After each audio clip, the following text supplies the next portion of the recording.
Добро утро, днеска се успахме, 10:34. Излизам да разходя Гарджо, горкичкия, даже не ме е събудил, друг път с кимтила, за да отиде до туалетна, този път ме изчаква.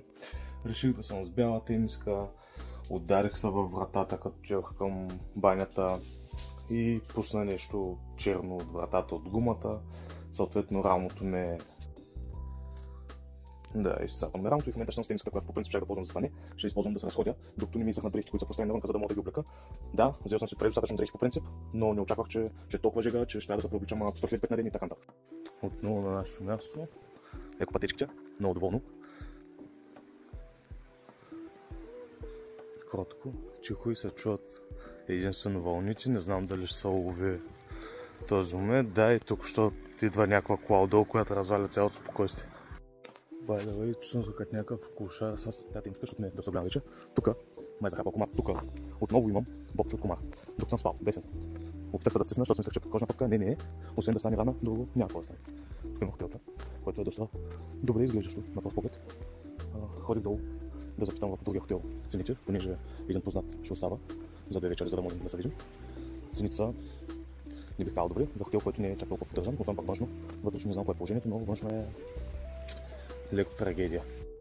След успешната разходка и успешната закуска в 12 часа, обмислям да седна, да свърша няколко неща на лаптопа. Очаквам отново гости, които ще дойдат вече към следобяда. Времето между другото е доста зле, подухва, заоблачи, така че мисля, че ще вали и днескашния ден няма да го прекарам в разходки, бягани и обикол като цяло. Аз ще съм сейф.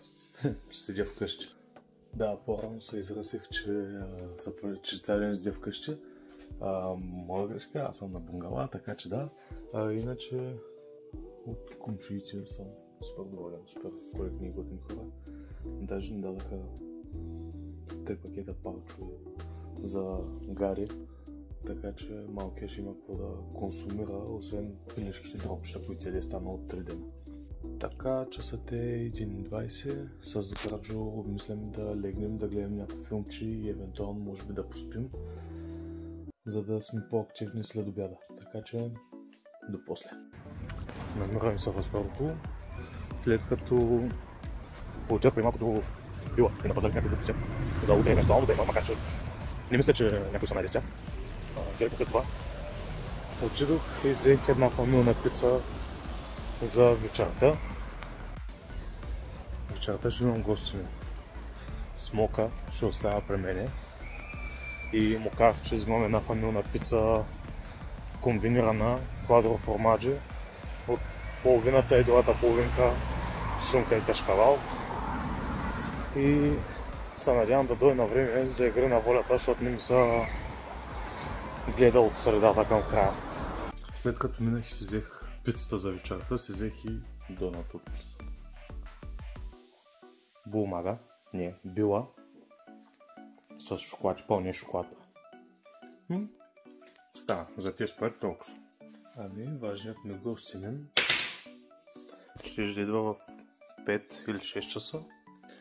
В момента е 7:30 и ми пише, че ще дойде много късно. Съответно, мен има топля, ако дойде късно.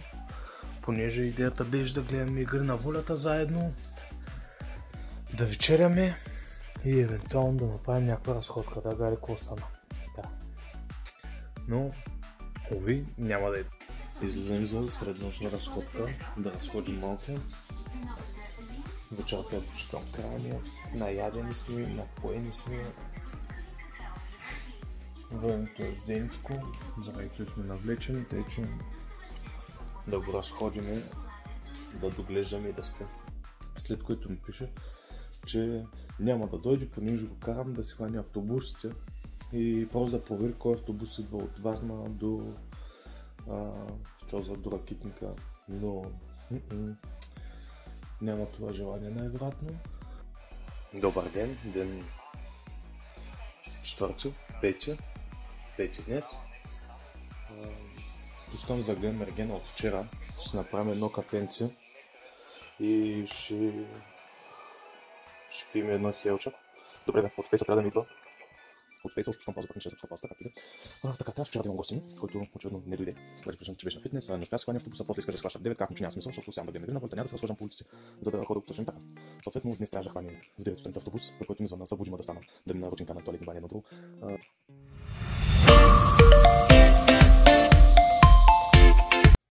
Положението от вчера е скучен ден. Положението от днеска почти по-скучен.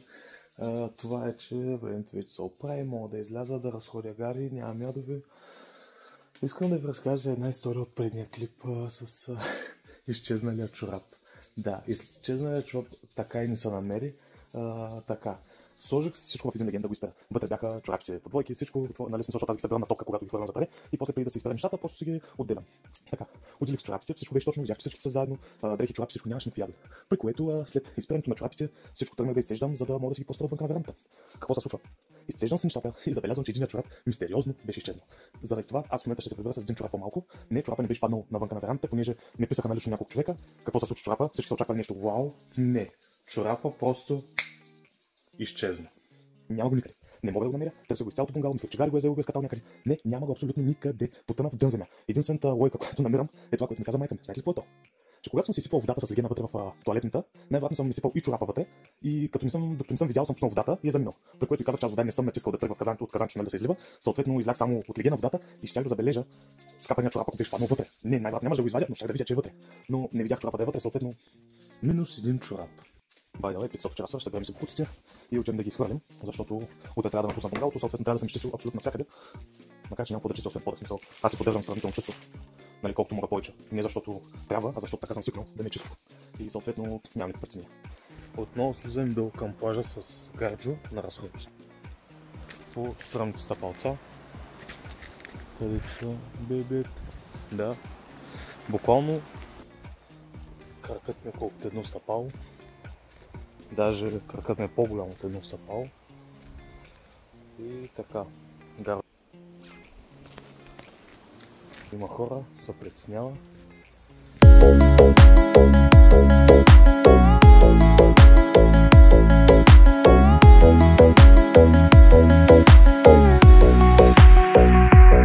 Най-сетни се пребрахме от нашата разходка.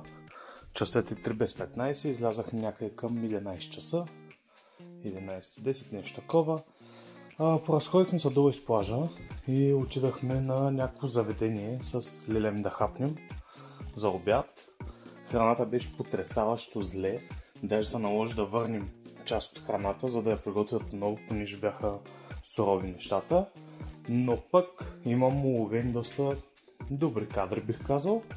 Гледката е доста добра, панорамна, така че ще видите за какво става въпрос и кадрите, в които ще участва леля ми като цяло.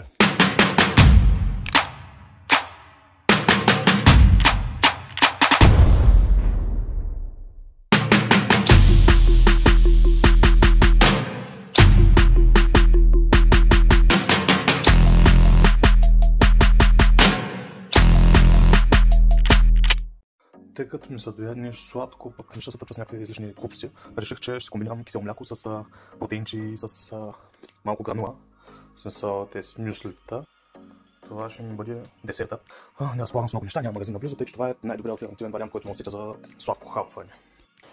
Оттам, където се опаквах, че съм сам на почивката и че ми е скучно, в момента мога да се опаквам, че от утре ежедневието ми става еднотипно кажирче и се връщам пак към старите си задачки, ангажименти, които както иска да го разбира. Все тая светещия Гарджо